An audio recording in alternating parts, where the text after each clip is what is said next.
সবসময় চিকেনের একঘেয়েমি রেসিপি না বানিয়ে শীতের রাতে এইরকম গরম গরম চিকেন স্ট্রু বানিয়ে নিতে পারেন। এভাবে বানিয়ে টোস্টের সাথে খাবেন, খেতে দারুণ লাগবে আর রেসিপিও কিন্তু স্বাস্থ্যকর হবে। এভাবে বানালে মাঝে মধ্যে বানিয়ে খেলে মুখের স্বাদটাও পাল্টাবে।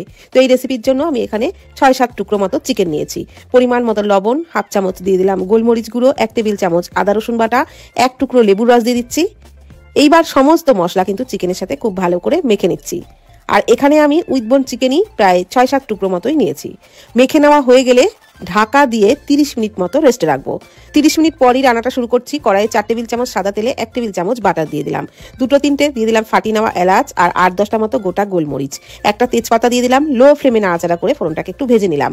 তারপর দিয়ে দিচ্ছি পেঁয়াজ কুচি। এখানে একটা বড় সাইজের পেঁয়াজ কুচি দিয়েছি। আর তেল কিন্তু খুব বেশি পরিমাণে দিইনি, যেহেতু ক্যামেরা অনেকটাই সামনে থাকে সেই কারণে আপনাদের হয়তো মনে হতে পারে। তবে এর থেকে কম তেলেও আপনারা তৈরি করতে পারেন, তাতেও কোনো সমস্যা নেই, বরঞ্চ আরও রেসিপি স্বাস্থ্যকর হবে।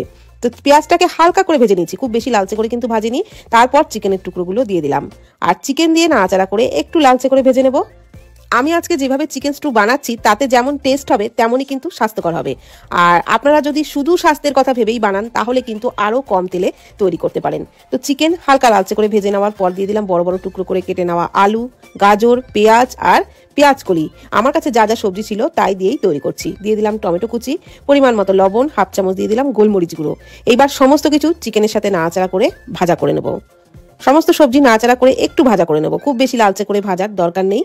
আর এর মধ্যে কিন্তু আপনারা বিনসও দিতে পারেন, আপনাদের পছন্দ মতো সবজি দিতে পারেন। তো দিয়ে দিলাম একটু আদা রসুন কুচি, 6-7 কোয়া মতো রসুন আর হাফ ইঞ্চ আদা কুচি দিয়েছি। এইবার আদা রসুন দিয়েও নাড়াচাড়া করে আর সমস্ত সবজি, চিকেন সব কিছুই কিন্তু একটু ভাজা ভাজা করে নিয়েছি। খুব বেশি লালচে করে ভাজিনি, একটু নাড়াচাড়া করে নিয়েছি 1-2 মিনিট মতো। তারপর দিয়ে দিচ্ছি জল। আর জলটা কিন্তু একটু বেশি পরিমাণে দিতে হবে, কেননা স্টুটা একটু ঝোলঝোল হলেই খেতে বেশি ভালো লাগে। তো খুব ভালো করে একটু নাড়াচাড়া করে নিলাম। তারপর ঢাকনা চাপা দিয়ে সমস্ত কিছু ভালোভাবে সুসিদ্ধ করে নেব। আর ততক্ষণে একটা ছোট বাটির মধ্যে নিয়ে নিলাম 2 টেবিল চামচ কর্নফ্লাওয়ার। অল্প জল দিয়ে এই কর্নফ্লাওয়ারের ঘোলটা গুলে নিচ্ছি। তো এইরকম পাতলা করেই কিন্তু ঘোলটা তৈরি করতে হবে। এদিকে চিকেন সমস্ত সবজি কিন্তু ভালোভাবে সুসিদ্ধ হয়ে গেছে। ঢাকনা চাপা দিয়ে 5-7 মিনিট মতো ফুটিয়ে নিয়েছিলাম। তো তারপর দিয়ে দিলাম কর্নফ্লাওয়ার গোলা জলটা, আর এটা দিয়েও আরও 5 মিনিট মতো ফুটিয়ে নিচ্ছি। ব্যাস, তাহলেই কিন্তু স্বাস্থ্যকর দারুণ টেস্টি চিকেন স্টু একদম রেডি হয়ে যাবে।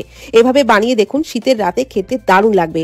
একটু টোস্টের সাথেও খেতে পারেন কিংবা শুধুও খেতে পারেন, সব কিছুর সাথেই দারুণ লাগবে। ওপর থেকে একটু গোলমরিচ গুঁড়ো আরও একটু বাটার ছড়িয়ে পরিবেশন করবেন, ফাটাফাটি লাগবে। তো ভিডিওটি কেমন লাগলো প্লিজ কমেন্টের মাধ্যমে জানাবেন। ভালো থাকবেন, সুস্থ থাকবেন, ধন্যবাদ।